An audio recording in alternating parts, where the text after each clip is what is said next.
ምን እያለ ነው እግዚአብሔር? በእውነት ምን ፈለግኩብህ? በምን አደከምኩህ? ምን አምጣልኝ አልኩህ? ምን አቅርብልኝ አልኩህ? ምን ስራልኝ አልኩህ? መጀመሪያ እግዚአብሔር የሚሻው የሚፈልገው እጃችሁ ምን ይዟል? ስትመጡ ምን ይዛችሁ መጣችሁ አይልም። የመጀመሪያ ጥያቄው ትህትና የሚለው እኔ አደረግኩ፣ እኔ ሰራሁ፣ እኔ ሰጠሁ፣ መስዋዕት አቀረብኩ፣ ጾምኩ፣ ጸለይኩ፣ ወደቅኩ፣ ተነሳሁ የሚል ነገር የሌለበት ማለት ነው።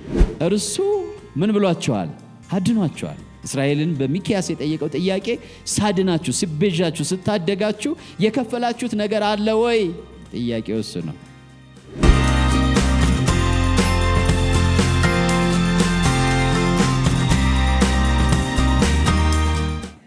ሁላችሁንም በጌታ በኢየሱስ ስም ሰላም ብያቸዋለሁ። እጆቻችንን አንሳና ለቃሉ እንጸልይ። ጌታ በቃሉ እንዲናገረን መንፈሱን ኃይሉንና ክብሩን እንዲያካፍለን አብረን እንጸልያለን።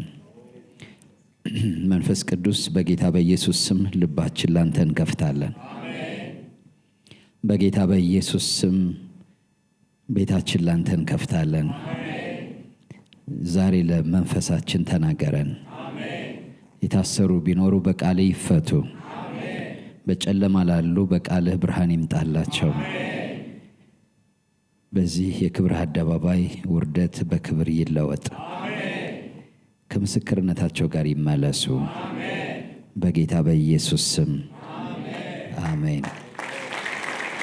ተቀመጡ። እግዚአብሔር ይባርካችሁ። እግዚአብሔር ስሙ የተባረከ ይሁን። ዛሬ የእግዚአብሔርን ቃል የምንከፋፈለው ሰው ሆይ መልካሙን ነግሮሃል በሚል ርዕስ ነው። ሰው ሆይ መልካሙን ነግሮሃል። ሰው ሆይ መልካሙን ነግሮሃል። በአንድ ምሳሌ የዛሬ ቃል በአንድ ምሳሌ ብጀምረው ደስ ይለኛል። አንድ ታላቅ ንጉሥ እራት ከእርሱ ጋር እንድትበሉ ወደ ቤቱ ቢጋብዛችሁ ወደ ግብዣው ከመሄዳችሁ በፊት የሚሰማችሁ ስሜት ምን እንደሚሆን ጥቂት ብታስቡ ደስ ይለኛል። አንድ ታላቅ ንጉሥ፣ በእርግጥ ያለንበት ዘመን የነገስታት ዘመን አይደለም፣ ግን የነገስታትን ዘመን በታሪክም በንባብም በፊልምም የምታውቁ ከሆነ አንድ ታላቅ ንጉሥ ወደ ቤተ መንግስቱ እራት በግል ቢጋብዛችሁ ከእርሱ ጋር እንድትበሉ ምን ይሰማችኋል? እኔ እንደማስበው በመጀመሪያ ስለጋበዛችሁ ትልቅ ክብርና እድል እንዳገኛችሁ የሚሰማችሁ ይመስለኛል። በሁለተኛ ደረጃ ደግሞ ምን ልልበስ ብላችሁ ማሰባችሁ የማይቀር ይመስለኛል። በሶስተኛ ደረጃ ምን ይዤ ልሂድ? በንጉሱ ፊት ድሮ እጅ መንሻ ይባላል። ንጉሱን ምን ይመጥነዋል? ምን ይወዳል? ምን ይዤ ልሂድ ብሎ መጨነቁ አይቀርም። እንደዚህ ያለ የአክብሮት እና የፍቅር ግብዣ ሰው ሲጋበዝ በንጉስ፣ ይህ ደስ የሚያሰኝ ጥሪ ነው። ነገር ግን ደግሞ ከዚህ የተለየ ሌላ ጥሪ ቢደርሳችሁስ? ለምሳሌ ለምርመራ ወደ ፖሊስ ጣቢያ ተጠራችሁ ልበል። ያን ጊዜ እንዴት ነው የምትዘጋጁት? ጥሪው በደረሳችሁ ቅጽበት ምን ይሰማችኋል? እንደማስበው ብዙዎቻችን አእምሯችን በብዙ ጥያቄዎች ይሞላል። ቢቻል ላለመሄድ እንመርጣለን። ሁኔታውን የሚያስቀይር እንግዳ ነገር ቢፈጠር ደስ ይለናል። ጥፋት እንዳለብን ካወቅን ደግሞ ዝግጅታችን መከላከያን፣ መሟገቻን ማዘጋጀት ይሆናል። የሚጀምረው በዛ ነው። የከፋ ቢመጣ ብለን ካሰብን ደግሞ ለቤተሰቦቻችን፣ ለወዳጆቻችን ለምርመራ መጠራታችን መናገራችን አይቀርም። ያ ጥሪ ከደረሰን ቀን ጀምሮ ጭንቀት ይወረናል፣ እንቅልፍም ሊነሳን ይችላል። ጊዜው ደርሶ ስንሄድ ስለ አለባበሳችን፣ ስለ ጸጉራችን ወይ ስለ ቁመናችን የምናስብ አይመስለኝም። ብቸኛው ጭንቀታችን ጥሪው ምንድን ነው፣ ቀጥሎ ምን ሊመጣብኝ ነው የሚል ብቻ ነው የሚሆነው። ግን ወደ መጀመሪያው ጥሪ ተመልሰን ብናስብ ጥሪውን ከሰማንበት ጊዜ ጀምሮ ማለትም በተወደደና በታላቅ ንጉሥ ቤተ መንግሥት ከእርሱ ጋር እራት እንድንበላ ጥሪው በተላለፈልን ቅጽበት ወደ ሐሳባችን፣ ወደ ስሜታችን የሚመጣውን ነገር እንደገና ብናስብ ዝግጅታችን ምን ይመስላል? ወደ ፖሊስ ጣቢያ ለምርመራ ስንጠራ ብንዘጋጀው እና ወደ ቤተ መንግሥት ለግብዣ ስንጠራ የምንዘጋጀው ዝግጅት ምን ይመስላል? ሁለቱም ፍጹም የተለዩ እንደሆኑ በጣም ግልጽ ነው።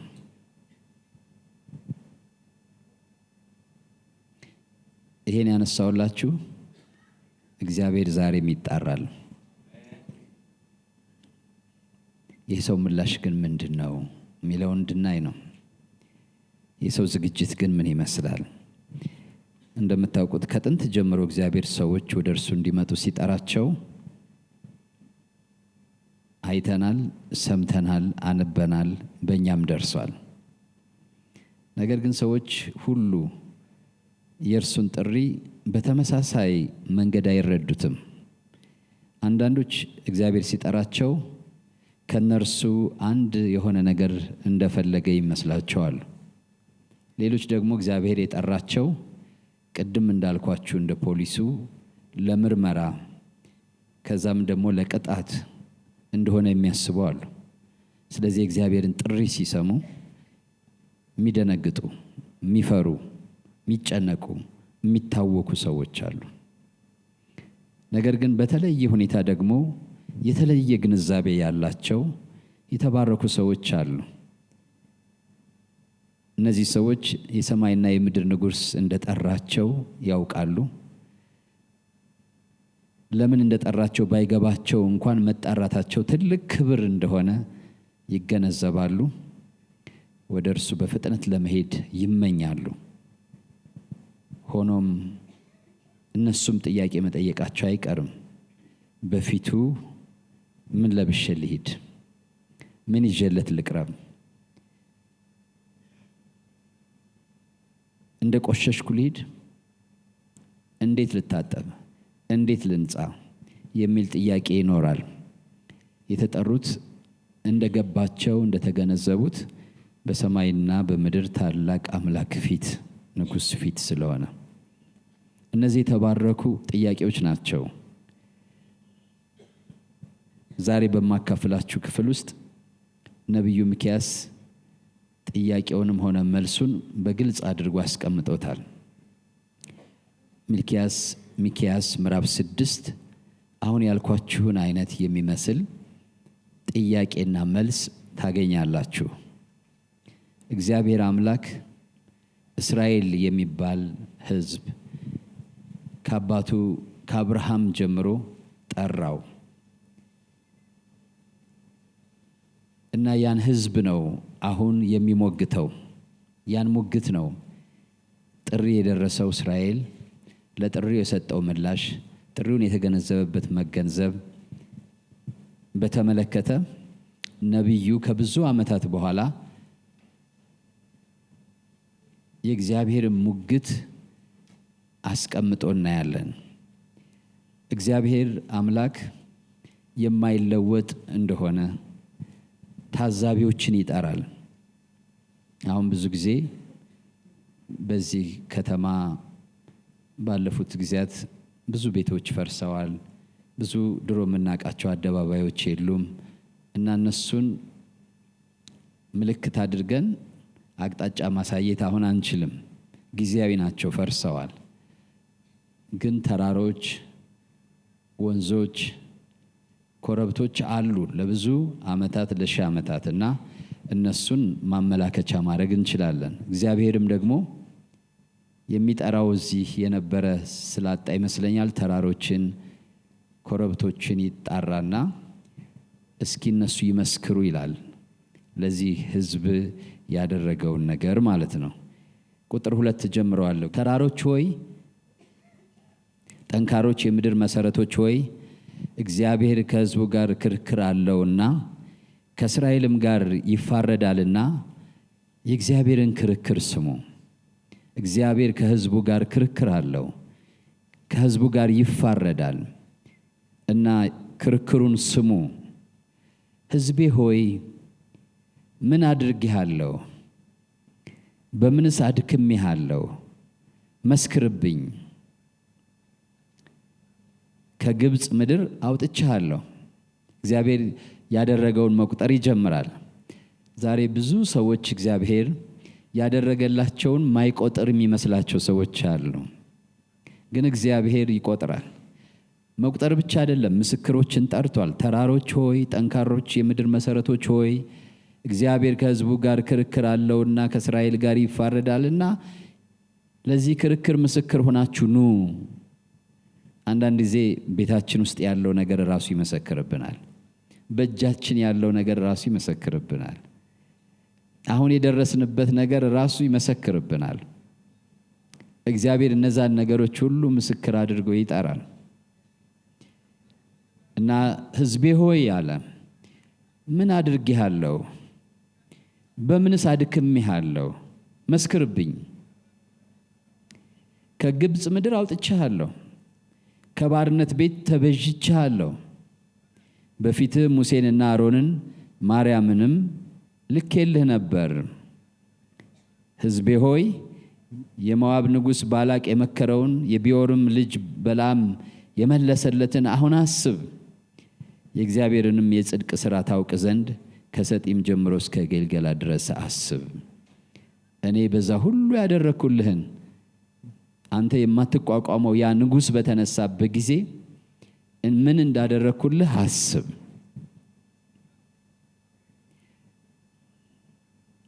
ምን እያለ ነው እግዚአብሔር? በእውነት ምን ፈለግኩብህ? በምን አደከምኩህ? ምን አምጣልኝ አልኩህ? ምን አቅርብልኝ አልኩህ? ምን ስራልኝ አልኩህ? ከጥንት ጀምሮ እስካሁን ቢመረመር እያለ ነው። ሕዝቡ ግን ምን ይላሉ? ቁጥር 6 ስታዩ ምን ይዤ ወደ እግዚአብሔር ፊት ልምጣና በልዑል አምላክ ፊት ልስገድ? የሚቃጠለውን መስዋዕትና የአንዱን ዓመት ጥጃ ይዤ በፊቱ ልምጣን?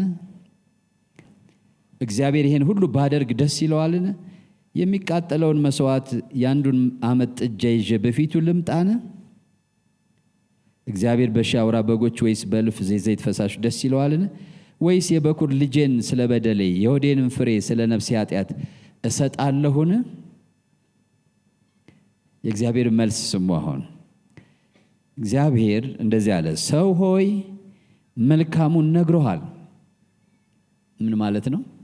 ደስ የሚያሰኘኝን ነግሬሃለሁ። አልሰወርኩብህም፣ አልደበቅኩህም። እግዚአብሔርም ካንተ ዘንድ የሚሻው ምንድን ነው? ፍርድን ታደርግ ዘንድ ምሕረትንም ትወድ ዘንድ ከአምላክህም ጋር በትሕትና ትሄድ ዘንድ አይደለምን? ግልጽ የሆነ ነገር። ሰው ሆይ መልካሙን ነግሮሃል። እግዚአብሔር ካንተ ዘንድ የሚሻው ምንድን ነው? ፍርድን ታደርግ ዘንድ ምሕረትንም ትወድ ዘንድ ከአምላክህም ጋር በትሕትና ትሄድ ዘንድ አይደለምን?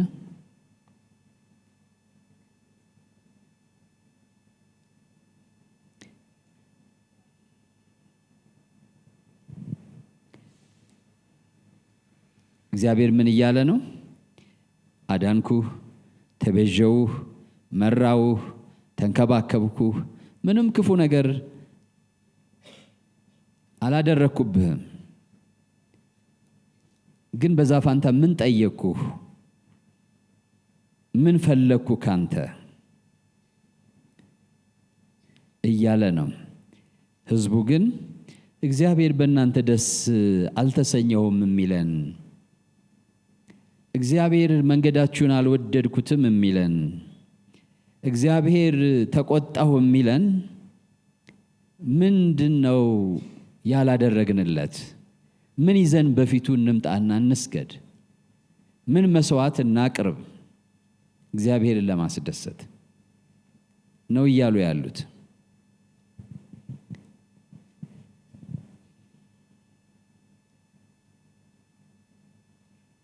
የእግዚአብሔር መልስ ግን ሰው ሆይ መልካሙን ነግሮሃል። እግዚአብሔር ካንተ የሚሻው ምንድነው? ፍርድን ታደርግ ዘንድ ምሕረትንም ትወድ ዘንድ ከአምላክህም ጋር በትህትና ትሄድ ዘንድ አይደለምን ይላል። እግዚአብሔር ስለሚፈልገው ነገር ራሱን ድብቅ አላደረገም፣ ግልጽ ነው። አንዳንድ ጊዜ በባለትዳሮች መካከል ያለው ችግር እርስ በርሳቸው አይነጋገሩም። አንዱ ካንዱ ምን እንደሚፈልግ ግልጽ አይደለም እና አንደኛው ሳያደርግ ሲቀር ሌላኛው ያኮርፋል። ለምን አላደረገልኝም ይላል። ያኛው ግን ብዙ ጊዜ ምን ማድረግ እንዳለበት ካለማወቅ ሊሆን ይችላል እና አንዳንድ ጊዜ ደግሞ ደስ ያሰኛል ብሎ ያስብና ሲያደርግ ያኛው ደግሞ ማይደሰት ይሆናል እና ይሄኛው እያደረገ ያኛውን ባለማስደሰቱ ሲያዝን፣ ይሄኛው ደግሞ ምፈልገውን አያደርግም፣ ማልፈልገውን ነው የሚያደርገው፣ ደስ እንዲለኝ ፍላጎት የለውም። ሁለቱ እየተራራቁ ይሄዳሉ። እግዚአብሔር ግን እንደዚህ አይነት አምላክ አይደለም። ከሰው የሚፈልገውን ነገር በግልጽ አስቀምጫለሁ። ካንተ የምፈልገውን ነገር፣ መልካሙን ነገር ነግሬሃለሁ፣ የምሻውን ነገር በግልጽ ነግሬሃለሁ ይላል። መልካም የሆነውን ነገር አስታውቋል እግዚአብሔር። ወደ እርሱ ለመቅረብ የገዛ መንገዳችን መፍጠር ወይም እርሱን ደስ የሚያሰኘውን ነገር ለመገመት መጨነቅ አያስፈልገንም።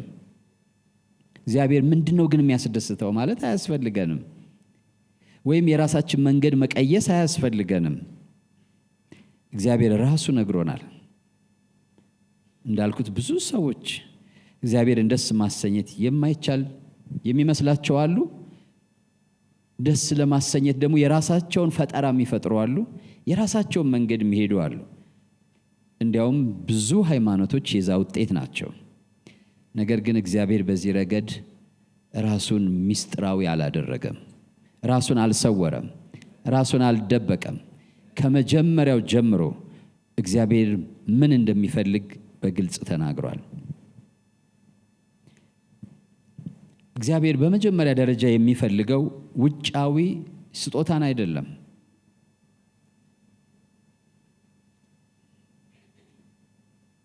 የተለወጠ ሕይወትን ነው። በሚክያስ ዘመን የነበሩ ሰዎች የሚያስቡት ስለ መስዋዕት፣ ስለ መባ፣ ስለ ውድ ስጦታዎች ነው እግዚአብሔርን ለማስደሰት። ብዙ ነገር ይዘን መምጣት እግዚአብሔርን ደስ ያሰኘዋልን? ጥያቄያቸው አንድ። ወይስ የበኩር ልጃችን ብንሰዋለት ይሻላልን? ሌላ ጥያቄ። ነገር ግን የእግዚአብሔር መልስ የሚያሳየው ምንድነው? እርሱ ከሁሉ በላይ የሚፈልገው ውጫዊ የሆነ ባዶ ሃይማኖታዊ ስርዓትን አይደለም።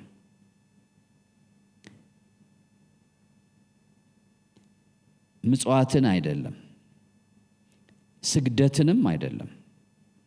መጀመሪያ እግዚአብሔር የሚሻው የሚፈልገው እዚህ ላይ እንደተናገረው ከእርሱ ጋር በትህትና እንመላለስ ዘንድ ነው። ሁለተኛ ደግሞ ምሕረትን እንወድ ዘንድ ነው። ጽድቅንም እናደርግ ዘንድ ነው። ጽድቅ ወይም ፍርድ ነው የሚለው እዚህ ላይ። ፍርድ ማለት ለወንድሞቻችን ለመሰሎቻችን የምናሳየው ክብር ነው፣ አክብሮት ነው። በዚህ ዓለም አነጋገር ፍትሃዊነት ይባላል። የሰው ልጆች እንደ ሰው ልጅነታቸው ማክበር፣ ምሕረትን መውደድ፣ እርስ በርሳችን ባለን ግንኙነት ከእግዚአብሔር ጋር በትህትና መመላለስ። ጽድቅ በሌላ መልኩ ደግሞ የእግዚአብሔር መንገድ ነው። እግዚአብሔር ያስቀመጠው መንገድ ነው። ሰዎች እግዚአብሔር ያስቀመጠውን መንገድ ተከትለው ወደ እግዚአብሔር ከመምጣት ይልቅ ሰው ሰራሽ መንገድን ይመርጣሉ።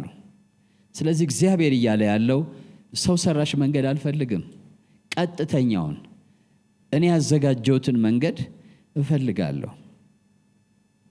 ስለዚህ እግዚአብሔር በዋነኛነት ወደ እርሱ ስንመጣ ምን ይዛችኋል፣ ምን አድርጋችኋል የሚለውን አይደለም የሚጠይቀን። በእጃችን ምን እንዳለ አይጠይቅም እግዚአብሔር።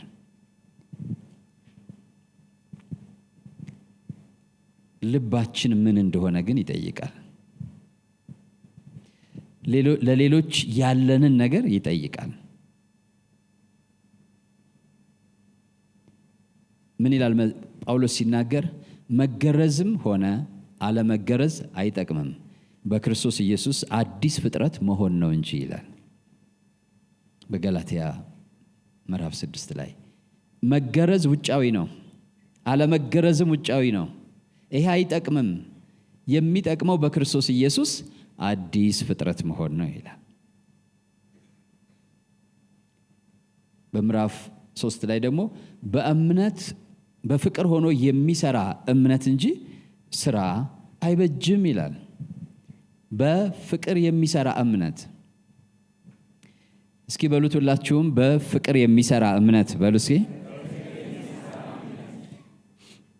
አንድ ሰው ወደ እግዚአብሔር ለመቅረብ እነዚህ ነገሮች ናቸው የሚያስፈልጉት። የእግዚአብሔርን መንገድ መቀበል ወይም እግዚአብሔርን መቀበል እምነት፣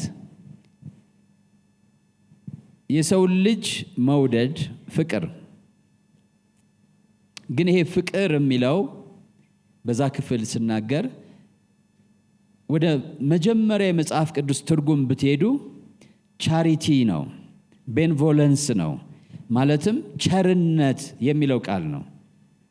ከፍቅር የሚወጣ ለሌላው ሰው በጎ አሳቢነት፣ መልካም አድራጊነት፣ አክባሪነት። እግዚአብሔር ከሰው ልጆች የሚፈልገው ሁለት ነገር ነው። አንድ ከእርሱ ጋር በትህትና ይሄዱ ዘንድ፣ ሁለት ደግሞ ምህረት ያደርጉ ዘንድ። ምህረት ማለት ቸርነት ማድረግ፣ ሰውን ድካሙን ሳያዩ ጥፋቱን ሳያዩ ለሰው ልጅ መልካም ያደርጉ ዘንድ። እግዚአብሔር የምፈልገው ከናንተ ይሄን ነው አለ። ሰው ሆይ መልካሙን ነግሮሃል። እግዚአብሔር የሚወደውን ነገር ነግሮሃል። የሚሻውን ነገር ነግሮሃል። ስውር አይደለም፣ ስውር አይደለም።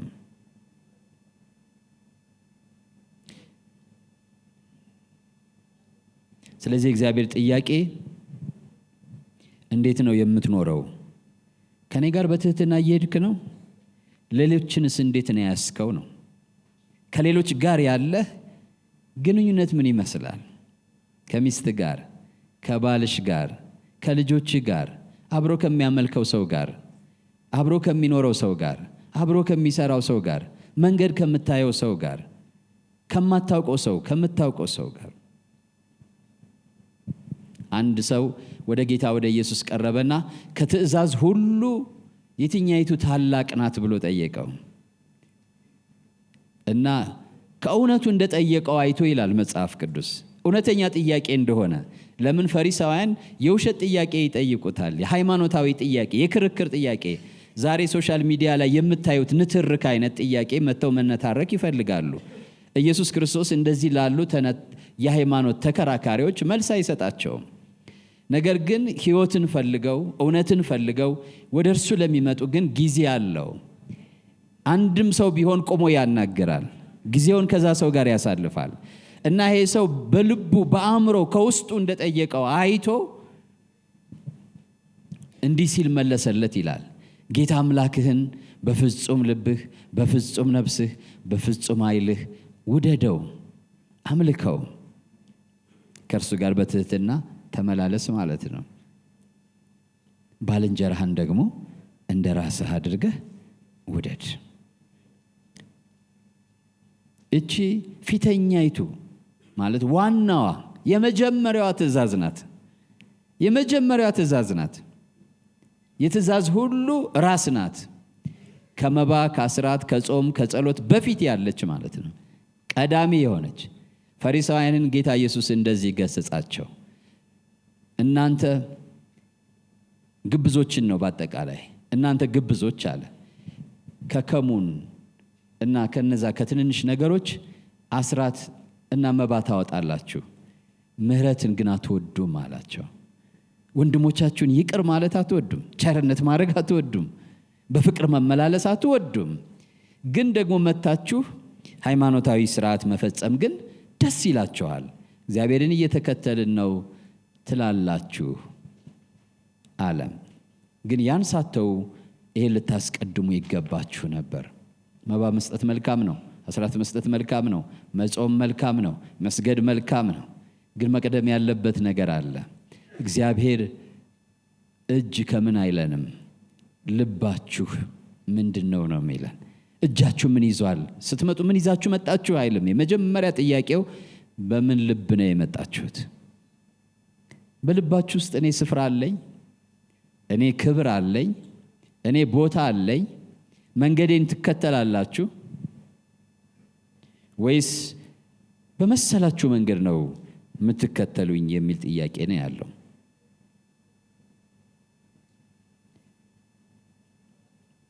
በእውነት ወገኖች ዛሬስ እግዚአብሔር ከኛ ጋር ሙግት የለውም? እንዲያው ስታስቡት እንዲያውም ከእስራኤል የበለጠ መከራከሪያ ያለው ይመስለኛል። ልጄን ኢየሱስ ክርስቶስን ላኩላችሁ፣ በመስቀል ላይ የእናንተን ሞት እንዲሞት ጨክኜ ሰጠኋችሁ፣ መንፈስ ቅዱስን አፈሰስኩላችሁ፣ ስጋዬን ደሜን ቆርሼ ብሉ ጠጡ ብዬ ሰጠኋችሁ። ከእናንተ ምን ፈለግኩ? ጥሬን ለምንድነው ማትቀበሉት ማይለን ይመስላችኋል? ለምንድነው ህይወታችሁን ማትሰጡኝ ማይለን ይመስላችኋል? ለምን ልባችሁን አትሰጡኝም? እኔ ያለኝን ሁሉ ሰጠኋችሁ፣ አንድያ ልጄን ሰጠኋችሁ፣ ለዛውም ለመስቀል ሞት አሳልፌ ሰጠው። እናንተ ለምንድነው? እነዛ ሰዎች ምንድነው ያሉት? በሺህ ተራሮች ላይ ያለውን የሰባ ነገር ሁሉ አመተን እንስጠውነ ወይስ የበኩር ልጃችን? አንድም ጥያቄ የራሳችን ያሉበት የለም። እግዚአብሔር ግን ምን አለ? እኔ ያኔ ስጠራችሁ ምን አምጡልኝ አልኳችሁ? ከባርነት አገር ከግብጽ ምድር ሲበዣችሁ ምንድነው ያመጣችሁልኝ? ምን አመጣችሁልኝ ነው የተበዣዋችሁ? ምን ሰርታችሁልኝ ነው የታደግኳችሁ? ምን አድርጋችሁልኝ ነው ያዳንኳችሁ? ምን ጠየቅኳችሁ? ስለዛ ክፈሉኝ አልኳችሁ? አድርጉልኝ አልኳችሁ? ብሎ ይጠይቃል። ዛሬም ይጠይቃል ጌታ። ብዙዎቻችን ራሳችን በጣም መስጠት ይከብደናል። በገንዘብ መላቀቅ እንፈልጋለን። ለምን? ጥሪው ክብርና ድል እንደሆነ ያልገባን ብዙ ሰዎች አለን። አንዳንዶች ቅድም እንዳልኩት ወደ ፖሊስ ምርመራ ጣቢያ የሚጠሩ ይመስላቸዋል። እግዚአብሔር የዓለም ሁሉ ዳኛ፣ ያጠፉትን የሚቀጣ የሚገድል የሚጠራው አንተ ሌባ፣ አንተ ውሸታም ብሎ ይመስላቸዋል። ግን የታደሉት የተባረኩት ብፁዓኖቹ ደግሞ የጠራቸው የሰማይና የምድር አምላክ እንደሆነ ተገንዝበው እንደ ትልቅ እድል ወስደውት ያን እንደ ተከበሩ እንደ ተወደዱ ገብቷቸው ለጥሪው ምላሽ ይሰጣሉ። እነሱ የፈለጉትን ሳይሆን ወደ ፈለጋቸው ይሮጣሉ ማለት ነው። ወገኖች ዛሬ እግዚአብሔር ወደ መንገዱ እንድንመለስ ይፈልጋል።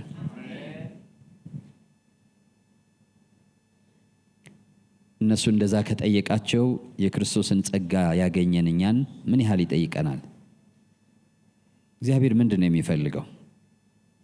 ቅድም እንዳልኩት አንድ ጥቅስ ባነብላችሁ ከአዲስ ኪዳን መልካም ይመስለኛል።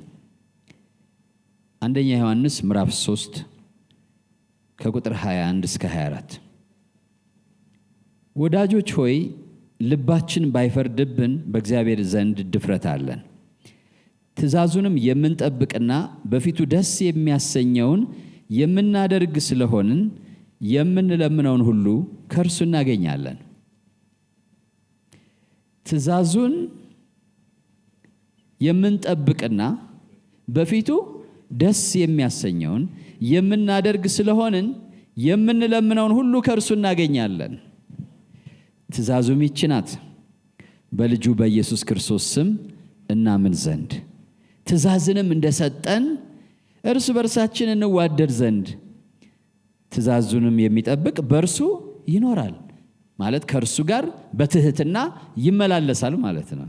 ከእርሱ ጋር በትህትና መመላለስ ማለት የራስን መንገድ የሃይማኖት መንገድም ይሁን ያኗኗር መንገድም ቢሆን ትቶ እግዚአብሔርን ማስደስተው በዚህና በዚያ ነው የሚለውን ነገር ትቶ እግዚአብሔር ደስ የምሰኘው በዚህ ነው ያለውን መንገድ መቀበል በጣም አስገራሚ ነው።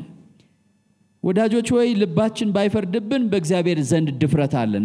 ልባችን ይሄን አላደረጋችሁም ካላለን በእግዚአብሔር ፊት ድፍረት አለን። በጣም የሚገርም ነው። ትእዛዙን የምንጠብቅና አሁን ማንኛውንም ሰው አግኝታችሁ ትእዛዙን እየጠበክ ነው ብትሉ አረ ትእዛዝ ከባድ ነው ይላቸዋል። ትእዛዙ ከባድ ነው፣ ማን ይጠብቀዋል?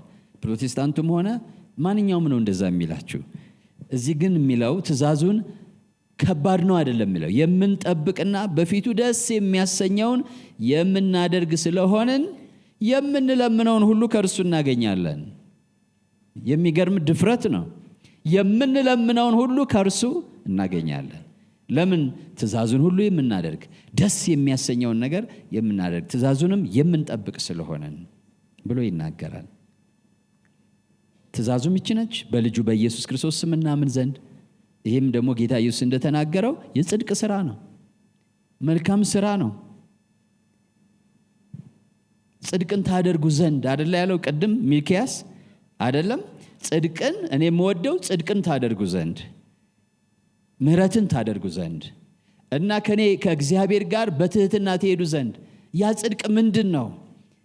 ሰዎች አንድ ጊዜ ጌታ ኢየሱስ ክርስቶስን መልካም ወይም ጽድቅ እንድናደርግ ምን እናድርግ ብለው ጠየቁት።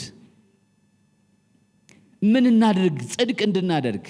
ኢየሱስን አይፈልጉትም። የሆነ የሚያደርጉት ነገር ይፈልጋሉ። የሆነ የሚሰሩት ነገር ይፈልጋሉ። ከኢየሱስ ይልቅ የሚያስደርግና የሚያሰራ ሃይማኖት የሚፈልጉ ሰዎች አሉ። ኢየሱስን አይፈልጉትም። የሚያስደርግ የሚያሰራ፣ ይሄን አድርግ ያን አድርግ ይሄን አድርግ ያን አድርግ የሚል ይፈልጋሉ። እና ወደ ጌታ ወደ ኢየሱስ ቀረቡና መልካም ነገር እንድናደርግ አንተን ደስ የሚያሰኝህ ነገር እንድናደርግ ምን እናድርግ ብለው ጠየቁት። ዮሐንስ ወንጌል ምዕራፍ 6 ታገኙታላችሁ ቁጥር 28 29 ላይ የእግዚአብሔርን ሥራ እንድንሰራ ምን እናድርግ አሉት። ኢየሱስም መልሶ ይህ የእግዚአብሔር ሥራ አለ፣ እርሱ በላከው እንድታምኑ ነው። እርሱ በላከው እንድታምኑ ነው። ይህ የእግዚአብሔር ሥራ እርሱ በላከው እንድታምኑ ነው። ይህ የጽድቅ ሥራ እርሱ በላከው እንድታምኑ ነው። ይህ ጽድቅ እርሱ በላከው ማመን ነው። ከዛ ግን ምዕራፍ 13 ላይ ደግሞ ሄደና አንድ ትእዛዝ ጨመረ። ምን የሚል ትእዛዝ ጨመረ? እርስ በርሳችሁ ተዋደዱ። ስለዚህ ዮሐንስ ሁለቱንም ጨመቀና በአንደኛ ዮሐንስ ምዕራፍ 3 ላይ ልባችን ካልፈረደብን፣ ሕሊናችን በዚህ ጉዳይ ካልወቀሰን በእግዚአብሔር ፊት ድፍረት አለን። ትእዛዙን የምንጠብቅ ስለሆንን ደግሞ ወይም ደስ የሚያሰኘውን የምናደርግ ስለሆንን እግዚአብሔር የምንለምነውን ሁሉ ይሰጠናል። ትእዛዞቹም እነዚህ ናቸው። እርሱ እንዳለን በስሙ እናምን ዘንድና እርስ በርስ እንዋደድ ዘንድ ነው። በእነዚህ ትእዛዞች የሚኖር በእግዚአብሔር ዘንድ ይኖራል፣ እግዚአብሔርም በእርሱ ይኖራል። በእነዚህ ትእዛዞች የሚኖር እግዚአብሔር በእርሱ ይኖራል፣ ያም ሰው በእግዚአብሔር ይኖራል። ብዙ ሰዎች እውነተኛውን ኦተንቲክ የሆነውን የእግዚአብሔርን ኃይል እና የእግዚአብሔርን መገኘት መለማመድ ይፈልጋሉ። ሐሰተኛ ስላለ ነው እንደዛ እምላችሁ። ማይቀድስ፣ ሰላም ማይሰጥ፣ ረፍት ማይሰጥ፣ እግዚአብሔርን መምሰል ማያለማምድ ኃይልና መገለጥ የሚመስል ነገር አለ በዚህ ዘመን የተደባለቀ። እሱን አይደለም እላችሁ፣ ግን ሰውየውን እግዚአብሔርን ወደ መምሰል የሚያሳድገው ከእግዚአብሔር ጋር በትህትና የሚያመላልሰው ወንድሙን እንዲወድ የሚያደርገው ይህ እግዚአብሔርን በመውደድ ከእግዚአብሔር ጋር በትህትና በመመላለስ የሰውን ልጆች በመውደድ የሚመጣው የእግዚአብሔር መገኘት። እዚህ ላይ የእግዚአብሔር ቃል ምን አለ? ትእዛዙን የሚጠብቅ በእርሱ ይኖራል፣ እርሱም ይኖርበታል። ምን ማለት ነው? የእግዚአብሔር ሕልውና የእግዚአብሔር አብሮነት እንዳልኩት እውነተኛ ማለት እግዚአብሔርን በመምሰል የሚያሳድገው፣ በፍቅር የሚያመላልሰው፣ በትህትና የሚያኖረው ያ እውነተኛ የእግዚአብሔር መገኘት በዛ ሰው ሕይወት ውስጥ ይታያል፣ ይገለጣል። ይህ ሰው የእግዚአብሔር የቅርብ ወዳጅ ነው። ሲጸልይ ይሰማል። በቃ እንሰማለን አለ። እግዚአብሔር ይሰማናል አለ በድፍረት። ዛሬ ጠይቃለሁ እኔንም እናንተንም፣ ስንቶቻችን ይሄ ድፍረት አለን? ትእዛዙን የምንጠብቅ ስለሆንን ደስ የሚያሰኘውንም ስለምናደርግ እግዚአብሔር ጸሎታችን ይሰማል የሚል ድፍረት ያለው ሰው ማን ነው? ብዙዎቻችን፣ አንዳንዶቻችን በጌታ በኢየሱስም እንዳመን እንመስልና ግን ወንድሞቻችን መውደድ አንችልም፣ ይጎለናል።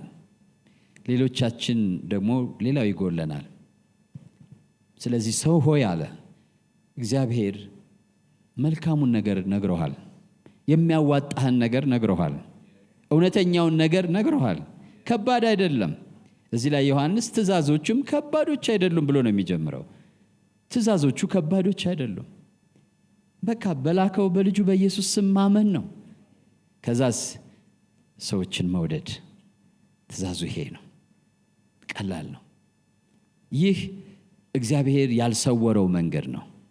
ብዙ ሰዎች ይንከራተታሉ የእግዚአብሔርን ነገር ለማግኘት። ብዙ ሰዎች የተራቀቀ መንፈሳዊ ነገር ይፈልጋሉ። እንዲያውም ስብከትና ትምህርቶች አሁን ወደዛ እየሄዱ ነው። ልዩ ረቂቅ የሆነ ትምህርት በመማር መንፈሳዊ ልምምድ ለመለማመድ የሚፈልጉ ሰዎች አሉ። እሱ አደገኛ ነገር ነው። እግዚአብሔር እንዴት ነው በአንድ ሰው ሕይወት ውስጥ የሚኖረው? እንዴት ነው ያ ሰው ከእግዚአብሔር ጋር የሚኖረው? ቀላል ነው። ቶታል ዲፔንደንስ አፖን ጋድ፣ በእግዚአብሔር ላይ ሙሉ በሙሉ መደገፍ፣ በስሙ ማመን ማለት እሱ ነው። ልክ እንደ ዳዊት ጎልያድ ሲመጣ ሙሉ በሙሉ የተደገፈው በእግዚአብሔር ስም ላይ ነው። አንተ በነቀፍከው በናከው በእስራኤል አምላክ ስም እመጣብሃለሁ አለ። ያ ነው መተማመን ማለት። ለዛ ስም መሰጠት ማለት ነው። ለዛ ስም መገዛት ማለት ነው። በዛ ስም መመካት ማለት ነው። በዛ ስም ስራ መደገፍ ማለት ነው። ራስን ከመንገድ ማስወጣት። 2 ቀይም ይሁን ጥቁር፣ ረጅም ይሁን አጭር፣ ሴት ይሁን ወንድ፣ ሙስሊም ይሁን ክርስቲያን፣ ኦሮሞ ይሁን ትግሬ መውደድ።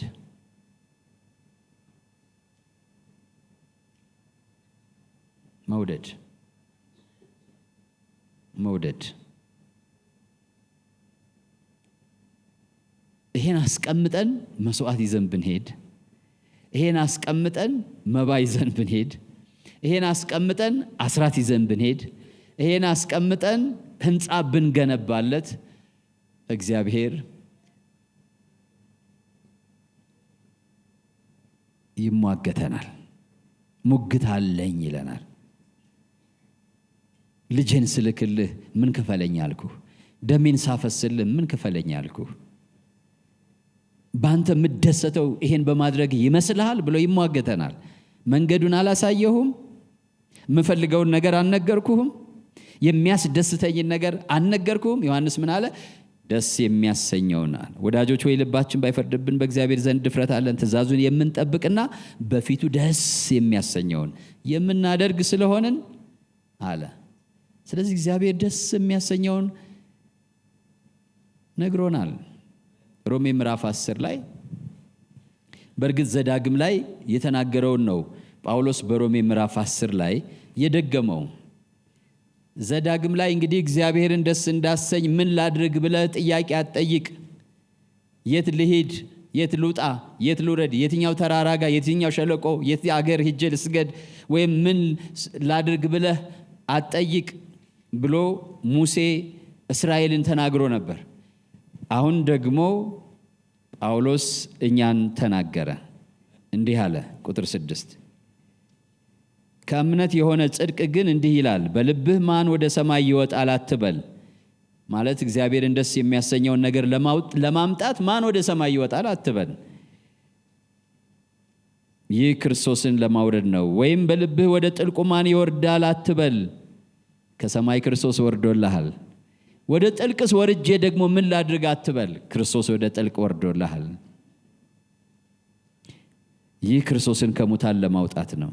ነገር ግን ምን ይላል? ባፍህ በልብህ ሆኖ ቃሉ ቀርቦልሃል። ይህም የምንሰብከው የእምነት ቃል ነው። ኢየሱስ ጌታ እንደሆነ ባፍህ ብትመሰክር፣ እግዚአብሔርም ከሙታን እንዳስነሳው በልብህ ብታምን። ለምን ሞተ? እኛን ስለማጽደቅ አይደለ? ለምን ሞተ? ስለ ኃጢአታችን። ለምን ተነሳ? እኛን ለማጽደቅ። መጽሐፍ እንደዚህ ይላል፣ እግዚአብሔር ከሙታን እንዳስነሳው በልብህ ብታምን ትድናለህና። ሰው በልቡ አምኖ ይጸድቃል። ሰው በልቡ አምኖ ይጸድቃል፣ በአፉም መስክሮ ይድናል። እግዚአብሔር ይሄን ነው የሚፈልገው። ይሄ እምነት ነው። ከዛ ዮሐንስ የጨመረልን ምንድን ነው? ወንድምህን እንደ ራስህ አድርገህ ውደድ። አማኞች የሆንን ወደዚህ እግዚአብሔርን ደስ ወደሚያሰኘው መንገድ መመለስ አለብን። ምናልባት በጌታ በኢየሱስ ክርስቶስ ስም ብቻ በማመን ማለትም የራስን መንገድ የራስን ፍላጎት እግዚአብሔርን ደስ ያሰኛል ብለን አንዴ ያን ይሄን በማድረግ ስንንከራተት የኖርን ሰዎች ካለን ደግሞ ሰብሰብ ብለን ደስ የሚያሰኘውን ነገር ነግሮናል፣ የሚወደውን ነገር ነግሮናል። በልጁ በኢየሱስ ክርስቶስ እናምን ዘንድ ነው። ከዛስ ሰውን ሁሉ ደግሞ እንወድ ዘንድ ነው። ጌታ መልካሙን ነገር አስቀድሞ ነግሮናል፣ መንገዱን አሳይቶናል። ምን ታላቅ ነገር ይዤ ልምጣ ወይም የሚመጥነው ምን ውድ መስዋዕት ነው ብለን መጠየቅ አያስፈልገንም። እግዚአብሔር በኢየሱስ ክርስቶስ በኩል መንገዱን ክፍት አድርጎልናል። ስለዚህ በእምነት መምጣት ያስፈልጋል። በፍቅር መምጣት፣ በትህትና መምጣት፣ ከእግዚአብሔር ጋር መስማማት። ሰው ሆይ መልካሙን ነግሮሃል። እምነት ከእግዚአብሔር ጋር መስማማት ማለት ነው። እግዚአብሔር በዚህ በቃሉ ሐሳቡን ገልጧል፣ ፈቃዱን ገልጧል። እምነት ማለት ከተገለጠው የእግዚአብሔር ፈቃድና ሐሳብ ጋር መስማማት ማለት ነው። ቀላል ነው። እምነት ውስብስብ ነገር አይደለም። እግዚአብሔር ነው ያለውን ነው ብሎ መቀበል ነው። ለአእምሯችን ባይመቸንም፣ ከለመድነው ነገር የተለየ ቢሆንም፣ ሰው ከሚለው የተለየ ቢሆንም፣ ሳይንስ ከሚለው የተለየ ቢሆንም፣ እግዚአብሔር ግን ፈቃዱ በተገለጠበት በዚህ ቅዱስ መጽሐፍ ሐሳቡን ከገለጠልን ሌላ ፍለጋ ትተን በተገለጠው ሐሳቡ ልባችንን ማሳረፍ እግዚአብሔር የሚያስደስተው ይሄ ነገር ነው። በሁሉም የህይወታችን ጉዳዮች ንስሐ ማለት ከራሳችን ሐሳብ ወደ እግዚአብሔር ሐሳብ መመለስ ማለት ነው። ከራሳችን መንገድ እግዚአብሔርንም እኮ ደስ ለማሰኘት ብለን ከምናደርገው ማለት ነው የራሳችን መንገድ ወጥተን ወደ እግዚአብሔር መንገድ መምጣት ነው። ብዙዎቻችን ምናልባት እንደገና መጀመሪያ ያስፈልገን ይሆናል። ብዙ የራሳችን መንገድ ሄደን ሊሆን ይችላል። እግዚአብሔርን ያስደሰትን መስሎን ቀንተን በቅናት እግዚአብሔርን ለማስደሰት ብለን ብዙ ሄደን ግን እግዚአብሔር ደስ የሚያሰኘውን ነገር ሳናደርግ፣ እነዚህ ሰዎች ትልልቅ ነገር ነው እያደረጉም የነበሩት የተናገሩትም። ጌታ ኢየሱስም መጥቶ እነዛን ግብዞች ብሎ የወቀሳቸውን ሰዎች እያደረጉ ነው እኮ የሃይማኖት ስርዓታቸውን ጠንቅቅ አድርገው እየፈጸሙ ነው። ነገር ግን ጌታ መጣና እኔ ግን የምፈልገው ምህረትን ነው አለ፣ ስርዓትን አይደለም። እኔ የምፈልገው እውነትን ነው አለ እና ምህረትን ነው። እውነትንና ምህረትን ነው። እውነት ማለት የእርሱ መንገድ ማለት ነው፣ የእሱ ፈቃድ ማለት ነው።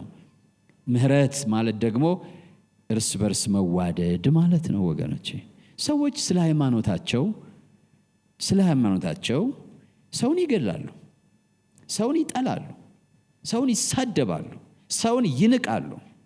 ስለምናቸው ብትሉ ስለ ሃይማኖታቸው። ጌታ ኢየሱስ ብቻ ነው መጥቶ ስለ ሃይማኖታችሁ ሰውን አትጥሉ ያለው።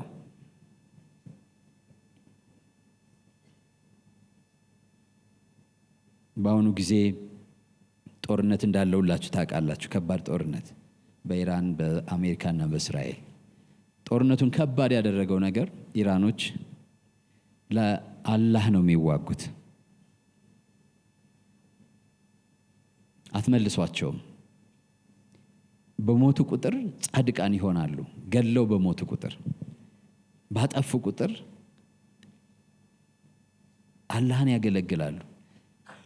ለዛ ነው ጌታ ኢየሱስ ምን አለ? የሚገላችሁ እግዚአብሔርን እንደሚያገለግል ይመስለዋል አለ።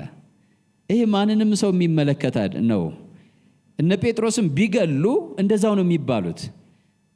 እኛም ብንገድል ወንድሙን የሚጠላ ሁሉ ነፍሰ ገዳይ ነው። እኛም ከገደልን ሰውን ከጠላን እግዚአብሔርን የምናገለግል መስሎን ሁሉ ሊሆን ይችላል። ዶክትሪን አበላሸ ብለን ሊሆን ይችላል።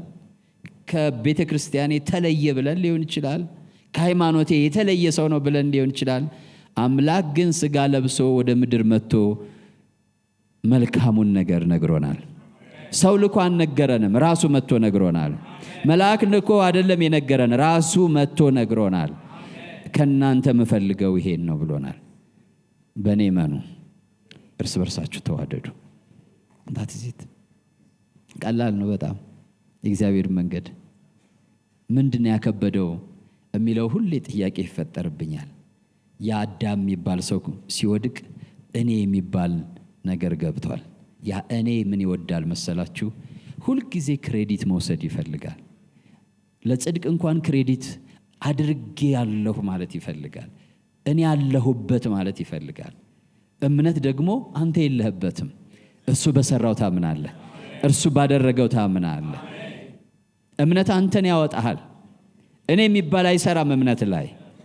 ለዛ ነው በትህትና ከኔ ጋር እንድትሄድ አይደለምን? በትህትና ትህትና የሚለው እኔ ያደረግኩ፣ እኔ ሰራሁ፣ እኔ ሰጠሁ፣ መስዋዕት አቀረብኩ፣ ጾምኩ፣ ጸለይኩ፣ ወደቅኩ፣ ተነሳሁ የሚል ነገር የሌለበት ማለት ነው።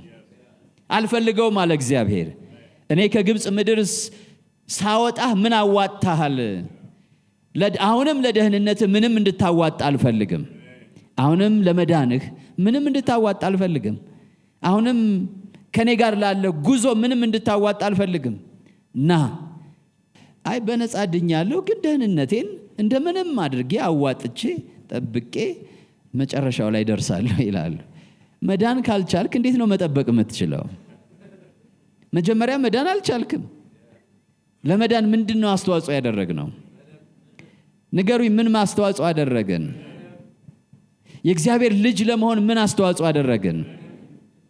ዛሬስ ተጠብቀን ለመኖር ምንድነው የምናደርገው አስተዋጽኦ? በስሙ ማመን፣ በሱ ማመን። በቃ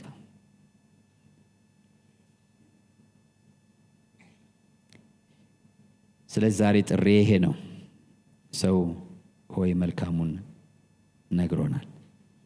እግዚአብሔር ከኛ የሚሻው ስውር አይደለም፣ ድብቅ አይደለም፣ ሩቅ አይደለም፣ ቅርብ ነው። ማን ወደ ላይ ወጥቶ ያመጣልኛል አትበሉ። ማን የተሰወረውን ነገር ይገልጥልኛል አትበሉ። ተገልጧል። የሚያስፈልገው የተገለጠውን በየዋሃት ልብ መቀበል ነው። በሱ መርካት ነው። እሱን አስቀምጠን ሌላ አለመፈለግ ነው። ብዙ ሰዎች በሱ አይረኩም፣ ያንስባቸዋል። ይሄ አሁን ያልኳችሁ ነገር አላረካቸው ይላል። አሁን በሱ ብቻ ምን ይድናለሁ? እንትንስ አልጨምርበት፣ እንትናንስ አልጨምርበት፣ ይሄንስ ሳላደርግ ያንስ ሳላደርግ። ዮሐንስ ግን በድፍረት ጌታን በፊቱ ደስ የሚያሰኘውን ስለምናደርግና ትእዛዙን ስለምንጠብቅ የለመነውን ነገር ሁሉ እንደሚሰጠን እናውቃለን። ትእዛዙ ምንድነው ብሎ ሲጠየቅ ትእዛዙም እነዚህ ናቸው አለ።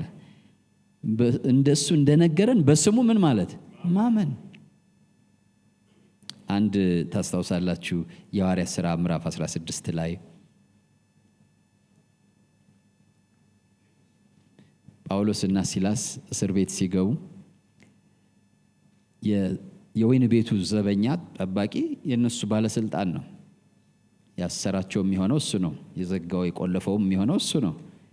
ግን የዳኑ ስለነበሩ በጌታ ያመኑ ዕዳ የተከፈለላቸው መከራ የሌለባቸው ማለት ነው እና እግዚአብሔርን በዜማ ያመሰግኑ ነበር አይደል እንደምታውቁት።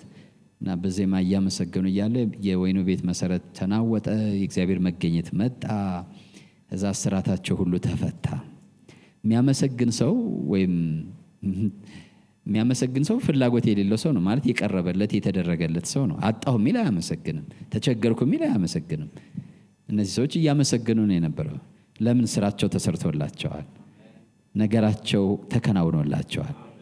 አይተዋል በመስቀል ላይ የሆነውን ነገር። ስለዚህ ወይን ቤት ገቡም የትም ገቡ እግዚአብሔርን ያመሰግናሉ። ሲያመሰግኑ እስራታቸው ተፈታ። የሁሉም ነው የሚለው የነሱ ብቻ ሳይሆን ወይን ቤት ውስጥ ያለው ሰው ሁሉ እስራት ተፈታ። ያኔ ወይን ቤቱ ዘበኛ አስተዋለ። እንዴ እነዚህ ሰዎች የተለዩ ናቸው። ስለዚህ እንደነሱ ሆን ዘንድ እድን ዘንድ እኔም እጸድቅ ዘንድ ሮማዊ ሊሆን ይችላል እንግዲህ ምን ላድርግ ብሎ ጠየቃቸው። እኔና እናንተ ወይም አንድን የሃይማኖተኛ ሰው ብትወስዱ ያው መጽሐፍ ይዞ ይመጣና ከዚህ እስከዚህ ሊለው ይችላል። ግን ጳውሎስና ሲላስ ቀላል መልስ ሰጡት። ትድን ዘንድ በጌታ በኢየሱስ ስም እመን፣ በጌታ በኢየሱስ ስም ተጠመቅ፣ ቤተሰብህም አንተም ትድናላችሁ። በዛው ሰዓት አመነ ሰውየው፣ ከቤተሰቡ ሁሉ ጋር ተጠመቀ። አበቃ ማለት ነው። አበቃ። እድን ዘንድ ነው ያለው፣ ትድን ዘንድ ነው የተባለው። እመንና ተጠመቅ። እድን ዘንድ ምን ላድርግ? እድን ዘንድ ምን ላድርግ? እግዚአብሔርን አስደስት ዘንድ ምን ላድርግ? በእግዚአብሔር ፊት ተቀባይነት አገኝ ዘንድ ምን ላድርግ? እግዚአብሔር ጸሎቴን ይሰማ ዘንድ ምን ላድርግ? በነገራችን ላይ አማኞች ጸሎታችሁን ይሰማ ዘንድ ሁልጊዜ ወደ እምነት ተመለሱ። በበደላችንና በኃጢአታችን ሙታን ሳለን እግዚአብሔር ከእርሱ ጋር ሕይወት ሰጠን። ምዕራፍ 3 ኤፌሶን 5 ላይ ቁጥር 8 ላይ ደግሞ ጸጋው በእምነት አድኗቸዋል፣ ይህም የእግዚአብሔር ስጦታ ነው እንጂ ከስራ አይደለም። ይህም የማን ስጦታ ነው? የእግዚአብሔር ስጦታ ነው እንጂ ከስራ አይደለም። ጸጋ ማለት ነፃ የሆነ ስጦታ ማለት ነው። እርሱ ምን ብሏቸዋል? አድኗቸዋል። እስራኤልን በሚክያስ የጠየቀው ጥያቄ ሳድናችሁ፣ ስቤዣችሁ፣ ስታደጋችሁ የከፈላችሁት ነገር አለ ወይ? ጥያቄው እሱ ነው። አለ ወይ ብሎ ነው የሞገታቸው። ለምንድነው አሁን በንካ ከኔ ጋር መኖር የምትፈልጉት ነው እያላቸው ያለው። ስለዚህ ጸጋው በእምነት አድኗቸዋል፣ ከስራ ግን አይደለም። ማንም ምን እንዳይመካ፣ ይሄን አደረግኩ ብሎ ማንም እንዳይመካ፣ ከስራ አይደለም። ጸሎታችን እንዲሰማ፣ እንድንፈወስ፣ ነፃ እንድንወጣ፣ እግዚአብሔር ወደ ያዘልን በረከት እንድንገባ ከፈለግን በእግዚአብሔር ጸጋ መደገፍ መጀመር አለብን። የዛ ጸጋ ባላደራና ባለቤት ጌታችን ኢየሱስ ክርስቶስ ነው። ሞር ኦፍ ሂም ሌስ ኦፍ አስ መሆን አለብን። እርሱ እየሞላ እኛ እየጎደልን መሄድ አለብን። መንገዱ እሱ ነው ወገኖች። ሃይማኖታዊ ፉከራ ምንም አይበጅም፣ ምንም አይበጅም። በሃይማኖት ማቅራራት፣ በሃይማኖት መፎከር ለማንም ሰው ምንም አይበጅም። የሚበጀው ከእግዚአብሔር ጋር በትህትና መመላለስ፣ እርስ በርስ መዋደድ ብቻ ነው የሚበጀው። አሜን ነው። የጸሎታችን መልስ የሚያፈጥነው በእግዚአብሔር ፊት እንድንቆም ድፍረት የሚሆነን ሃይማኖታዊ ቀረርቶ አይደለም። እሱ ሳይሆን በእግዚአብሔር ፊት ከእግዚአብሔር ጋር በትህትና፣ እሱ ትህትና ደግሞ ኖት አይ እኔ አይደለሁም ክርስቶስ ነው፣ እኔ አይደለሁም ክርስቶስ ነው ብለን በእኛ ፋንታ ክርስቶስን መተካት ነው። ያን ለማድረግ ፈቃደኛ የሆነ ሰው አለ? ዛሬ ምሽት በሱ ፋንታ ክርስቶስ ተተክቶ ሞቶለታል። ዛሬ ደግሞ በሱ ፋንታ ክርስቶስ እንዲኖር የሚፈቅድለት ሰው አለ? ክርስቶስ እንዲከብር የሚፈቅድለት ሰው አለ? ክርስቶስ በእኛ ፋንታ ተዋርዶልናል። ዛሬ ክርስቶስ በሕይወታችን ተረኛ መሆን አለበት። በጎ ነገር ሁሉ ከእርሱ እንደመጣ የምናውጅ ሰዎች መሆን አለብን። ተነስተን እንጸልያለን። ክብር ለስሙ ይሁን። ሃሌሉያ ሃሌሉያ። መልካሙን ነግሮኛል በሉ እስኪ ሁላችሁ። ከኔ የተሰወረ አይደለም። ስለዚህ በፊቱ ደስ የሚያሰኘውን ለማድረግ ዝግጁ ነኝ። በፊቱ ደስ የሚያሰኘውን ለማድረግ ዝግጁ ነኝ። ትእዛዙን ለመጠበቅ ዝግጁ ነኝ። ከአምላኬ ጋር በትህትና እመላለሳለሁ፣ በጽድቅ እመላለሳለሁ፣ በቸርነት እመላለሳለሁ። እንደዛ ከሆነ ንስሐ ገብተናል ማለት ነው። ንስሐ አምላክ ደስ ወደሚያሰኘው ወደ ፈቃዱ መመለስ ነው። ክብር ለስሙ ይሁን፣ ክብር ለስሙ ይሁን። እንደዛ ከሆነ ዮሐንስ ምን አለን? እንዲህ ባለ ሰው ሕይወት እግዚአብሔር ይኖራል አለ። ያ ሰው ደግሞ በእግዚአብሔር ይኖራል። የእግዚአብሔርን ኃይል እና ክብር መገኘት ይለማመዳል። የእግዚአብሔር መገኘት ለዛ ሰው አውቶማቲክ ይሆንለታል፣ ቀላል ይሆንለታል። ክብር ለስሙ ይሁን። እንደዚህ ወዳለ ወደ ተባረከ ጥሪ እግዚአብሔር ጠርቶናል ወገኖቼ። ዛሬ ይሄን ጥሪ እንደገና መጥራት እፈልጋለሁ። እግዚአብሔር ፖሊስ አይደለም። እግዚአብሔር ፖሊስ አይደለም። የፖሊስ ጥሪ አይደለም የሚጠራው። እግዚአብሔር የሰማይና የምድር ንጉሥ ከእርሱ ጋር ራት እንድንበላ ጥሪ ያደርጋል። ስለዚህ ጌታ ኢየሱስ ክርስቶስን በሙሉ ልቤ ከዛሬ ጀምሮ ማመን እፈልጋለሁ። ከራሴ መውጣት መውረድ፣ ከራሴ መንገድ ማረፍ እፈልጋለሁ። አካሄዴን በትህትና ከእርሱ ጋር ማድረግ እፈልጋለሁ የምትሉ እንዲሁም ደግሞ ከእግዚአብሔር መንገድ ርቄ ነበር፣ ዛሬ መመለስ እፈልጋለሁ፣ ፓስተር እንድትጸልይልኝ እፈልጋለሁ የምትሉ ሰዎች ወደዚህ ነው። ጌታ ኢየሱስን ማመን መቀበል፣ የእርሱን መንገድ መከተል እፈልጋለሁ የምትሉ ጋብዛችኋለሁ። ወደዚህ ነው። ለእናንተ እንጸልይላችኋለን። ወደ ቅድሚያ ለእናንተ እንጸልያለን። እንደዚህ አይነት ሰዎች ወደዚህ ነው። እግዚአብሔር ይባርክ፣ እግዚአብሔር ይባርክ ወንድሜ፣ እግዚአብሔር ይባርካችሁ። ቅድሚያ ለእናንተ እንጸልያለን። ኑ ወደ እግዚአብሔር መንገድ እመለሳለሁ፣ ከእግዚአብሔር አምላክ ጋር በትህትና ከዛሬ ጀምሮ እመላለሳለሁ፣ እግዚአብሔር የሚፈልገው ነገር ገብቶኛል የምትሉ ነው ወደዚህ። ጌታ ይባርካችሁ። ከዛኛውም አዳራሽ ነው። ጌታ ይባርክ ወንድሜ፣ ጌታ ይባርካችሁ። ከዚህም ከዛም አዳራሽ ነው። ጌታ ይባርካችሁ። ነው ነይ ተባረኪ። ጌታ ይባርካችሁ። ለእናንተ እንጸልያለን። ዛሬ መንገዳችሁን ከአምላካችሁ ከእግዚአብሔር ጋር ታደርጋላችሁ። እግዚአብሔር ይሰማቸዋል። እግዚአብሔር ይሰማቸዋል። እግዚአብሔር ከእናንተ ጋር ይሆናል። እናንተም ከእግዚአብሔር ጋር ትሆናላችሁ። ተባረኪ እህቴ፣ ተባረኪ። ኑ ጌታ ይባርካችሁ። ኑ ይህ ጥሪ የሰማይና የምድር ንጉሥ ጥሪ ነው። ደግሞ ለፍርድ አይደለም፣ ለኩነኔ አይደለም እየጠራን ያለ ከእሱ ጋር እራት እንድንበላ ከእርሱ ጋርም እንድንኖር ነው። ኑ ጌታ ይባርካችሁ። ተባረኪ እናቴ፣ ጌታ ይባርክሽ። ሌሎቻችሁም ኑ። ጌታ ይባርካችሁ። ጌታ ይባርካችሁ። እዚህም አዳራሽ ካላችሁ የቀራችሁ ኑ። ጌታ ይባርክ ወንድሜ፣ ጌታ ይባርካችሁ። ይህን ጥሪ የሰማይ አምላክ ጥሪ የሰማችሁ ኑ። ይህን ቴሌቪዥን የምታዩም በቤታችሁ ናችሁ፣ አብራችሁን መጸለይ ትችላላችሁ። ለዚህ ጥሪ እውነተኛ ምላሽ መስጠት ትችላላችሁ። እግዚአብሔር የሚፈልገውን ነገር አሳውቆናል። ከኛ አልሰወረብንም። የሚፈልገውም በጣም ቀላል ነው። እግዚአብሔር ይመስገን። ይህ የመጨረሻ ዘመን እንደሆነ ታውቃላችሁ። ወደ እግዚአብሔር ቤት ኑ። ከእግዚአብሔር ጋር ታረቁ። ከእግዚአብሔር ጋር ተስማሙ። ምክንያቱም ምን ሊሆን እንደሚችል አታውቁም። ጌታ ምን አለ? ድንገት እመጣለሁ አለ። ድንገት ይመጣል። ንስሐ ያልገባችሁ ጌታን እያወቃችሁ ደግሞ ወጣ ገባ የምትሉ ካላችሁ ንስሐ የምንገባበት ጊዜ ነው። ወደ እርሱ የምንሰበሰብበት ጊዜ ነው። ለእናንተም ጥሪ ያደርጋለሁ። መጣችሁ ከጌታ ጋር የገባችሁትን ኪዳን አድሱ።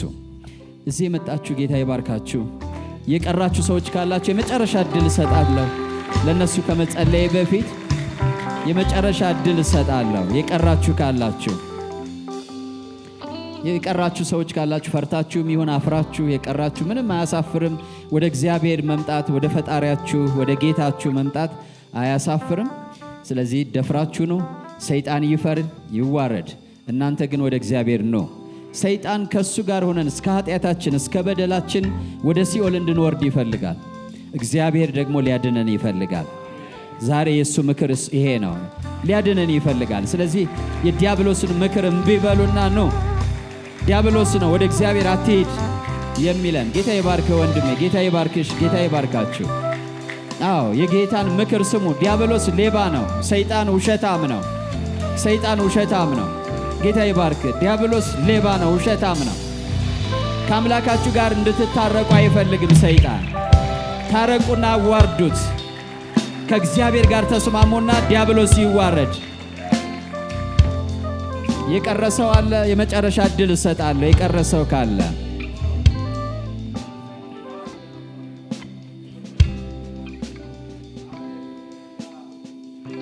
እግዚአብሔር ይመስገን። ተባረኩ፣ ተባረኩ። ጌታ ይባርካችሁ፣ ጌታ ይባርካችሁ፣ ጌታ ይባርክሽ እህቴ። ተባረኪ። ሌላ ሰው አለ የቀረሰው? ኑ በዚህ የዘመን መጨረሻ ከአምላካችሁ ከእግዚአብሔር ጋር ተስማሙ። ትልቅ ዕድል ነው ወገኖቼ፣ ትልቅ ዕድል ነው ከእግዚአብሔር ጋር መስማማት፣ መታረቅ። ጌታ ምንም አምጡ አላለንም። በቃ አብሬያችሁ ልሁን። ከዛ ደግሞ እርስ በርሳችሁ ተዋደዱ። ይህ አስገራሚ ጥሪ ነው፣ የንጉሥ ጥሪ። እግዚአብሔር ስሙ የተባረከ ይሁን። እዚህ የመጣችሁትን እንኳን ደስ አላችሁ ነው የምላችሁ። የአምላክን ጥሪ የምትሰሙበት ዕድል እግዚአብሔር ሰጣችሁ። ልባችሁን ወደ አምላክ አቀናላችሁ። ከዛሬ ጀምሮ እውነተኛ ቁርጠኛ የሆነ ውሳኔ ከወሰናችሁ እግዚአብሔር ከእናንተ ጋር ይሆናል። እምነታችሁን በጌታ በኢየሱስ ላይ ካደረጋችሁ የእናንተን ነገር ሁሉ እሱ ይቆጣጠራል። ፍጻሜያችሁም ከእርሱ ጋር ይሆናል፣ ከእርሱ ጋር ይሆናል። ተባረኪ። እጆቻችሁን አንሱና አብረን እንጸልያለን። የቃል ኪዳን ጸሎት ከጌታ ጋር ኪዳን እንገባለን። ጌታም ከኛ ጋር ኪዳን ይገባል። እሱ ከዛ በኋላ አይተወንም፣ አይጥለንም። ከልባችሁ ግን ኪዳን አድርጉ። እግዚአብሔር አምላክ ሆይ አንተ የሰማይና የምድር ፈጣሪ ነህ። ጥሪህን ሰምቼ ወደ አንተ መጥቻለሁ። አንተ የምትፈልገውን ነገር ነግረኸኛል። ዛሬ እግዚአብሔር ሆይ ስለ ኃጢአቴ እንዲሞት እንዲቀበር በሦስተኛው ቀን እንዲነሳ በላከው በልጅ በኢየሱስ ክርስቶስ አመኛለሁ። እግዚአብሔር ሆይ እኔ ኃጢአተኛ ነኝ።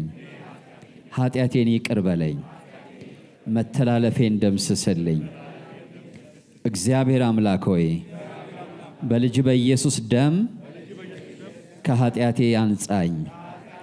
ከአሁኑ ሰዓት ጀምሮ ልጅህ አድርገህ ተቀበለኝ።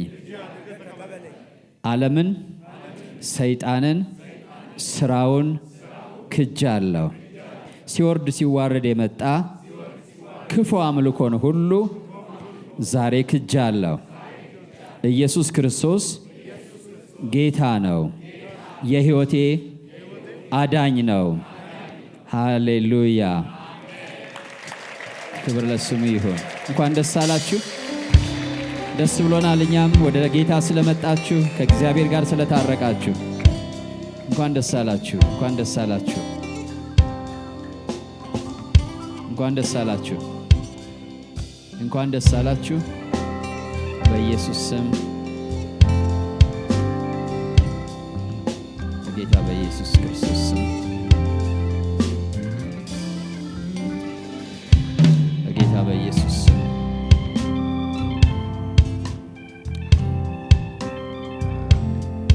በጌታ በኢየሱስ ስም ተባረኩ። ጌታ ይባርካችሁ። ከአገልጋዮች ጋር ትንሽ ደቂቃ ታሳልፉና አድራሻችሁን ሰጥታችሁ ትንሽ ደቂቃ ከነሱ ጋር አሳልፋችሁ ተመልሳችሁ ትመጣላችሁ።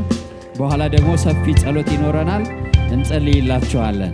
እስኪ ለጌታ ክብር እንስጣው ስለነዚህ ወገኖቻችን